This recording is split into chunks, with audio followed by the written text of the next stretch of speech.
The German government said it will deliver anti-aircraft tanks to Ukraine after facing strong pressures at home and abroad to abandon its reluctance to supply heavy weapons to Kiev.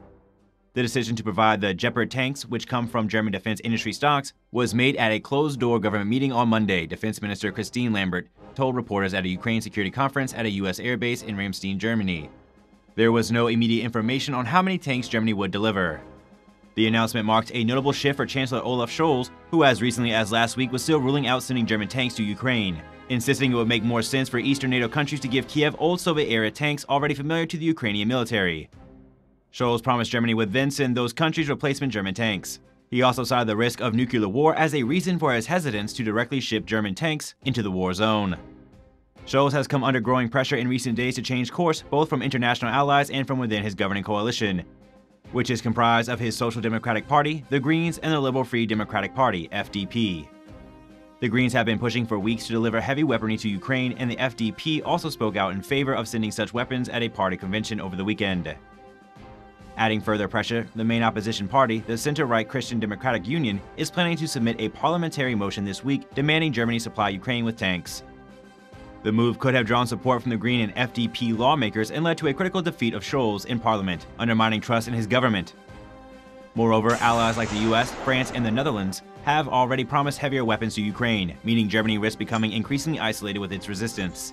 Speaking in Ramstein, Lambrecht, who is from Scholz's SPD party, acknowledged there has also been criticism of Germany in recent weeks in this context, but argued that the numbers of overall German weapon deliveries to Ukraine, which include anti-tank and anti-air missiles, speak a different language. U.S. Defense Secretary Lloyd Austin told reporters at the same press conference that Western allies can do more to help Ukraine defend itself, lauding Kiev's sustained resistance. The Gepard, a tank with two 35mm anti-air cannons that can be upgraded with Stinger anti-aircraft missiles, was phased out from the German army more than 10 years ago. But many of these tanks are still parked at German defense company Krauss-Maffei-Wegmann, which has signaled interest in refurbishing the vehicles and selling them to Ukraine. However, one potential problem could be Switzerland, a key supplier of ammunition for the Gepard.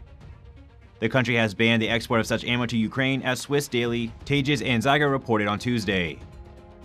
Even after the German government revealed its plans on Tuesday, domestic political opponents were still pushing Scholz to go further.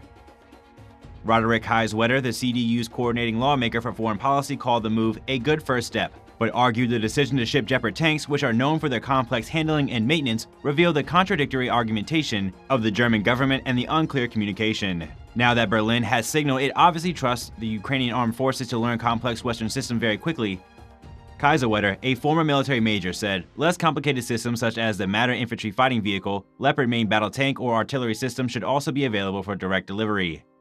A spokesperson for the German Economy Ministry, which is in charge of approving arms exports, had no immediate reply on whether the approval of Gepard sales from industry stocks meant the government would also approve other industry requests to sell German tanks to Ukraine. According to the German daily Welt, German defense company Rheinmetall has requested authorization to export 88 Leopard 1A5 heavy battle tanks as well as 100 Marder light tanks to Ukraine, while Krauss-Maffei-Wegmann also wants to deliver 100 artillery units of the model Pantsir-S 2000. A government spokesperson told reporters on Monday that a decision on such export requests would be made in a timely manner. Thanks for watching, and don't forget to subscribe. Also, if you want to support Warthog Defense, please become our member and get early access to new videos, exclusive members-only videos, and become administrator in comments section. The membership link is in the description.